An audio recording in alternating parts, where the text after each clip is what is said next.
talked to both Trevor Georgie as well as Greg Gilbert. Both of them got a vocal about changing the culture, so to speak, in St. John. And maybe defense hasn't been the highest priority. How do you think it's coming along in the early part of the season? Well, not great. Certainly that's an issue with this team, and Jeremy Poirier is basically Exhibit A on that, who was a high-ranked player in the mid-season rankings last year. His stock dropped dramatically, and Todd Button, who's the head of scouting for the Calgary Flames, the team that ultimately took Jeremy Poirier, referred to him as a faller, and that's what happened. He fell in the draft, but it's not news to anybody that follows the QMJHL, follows this team specifically, that Poirier needs to tighten things up defensively, and that's something that I'm sure the Calgary Flames are going to be hoping for as well, that there's a way that Greg Gilbert and his staff can encourage Poirier and some of the other players as well, Villeneuve, Darash, to maybe shore things up defensively, because that has been an issue with this team.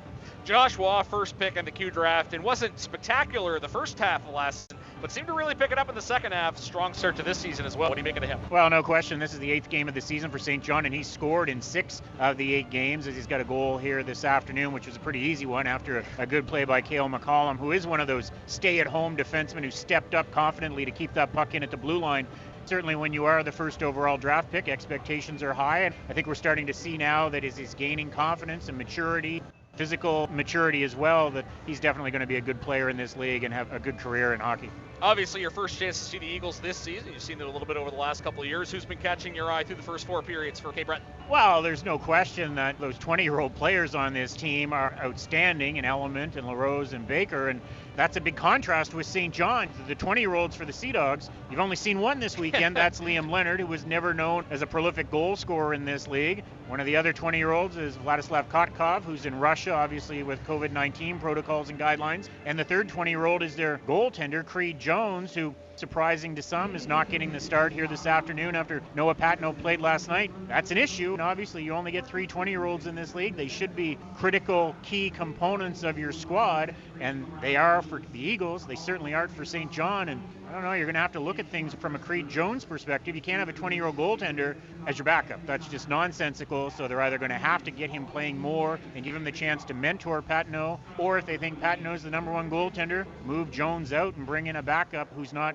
wasting one of your valuable 20-year-old spots. Be interesting to see. Lastly, I'll quickly ask you about Chris Innis. How important is he on this team that is so offensive-minded, maybe more of a defensive-minded defense? Well, there's no question about it, and Greg Gilbert saying this week that he wants to name a captain soon. He's not wearing one of the alternate captain's A's, which surprises me. I thought he would have been the perfect person to bring in as the captain for this team. The first thing he asked me was about the defensive nature of this team and how things are going, and he's the guy that can maybe come in and provide that veteran leadership and shore things up and tell some of these other guys when perhaps they're leaning towards the other end of the ice and thinking offense that defense is what wins championships. And I think he's a good pickup for this team, and I think he's a guy that they can count on for some leadership quality for sure, even if he doesn't end up being the captain.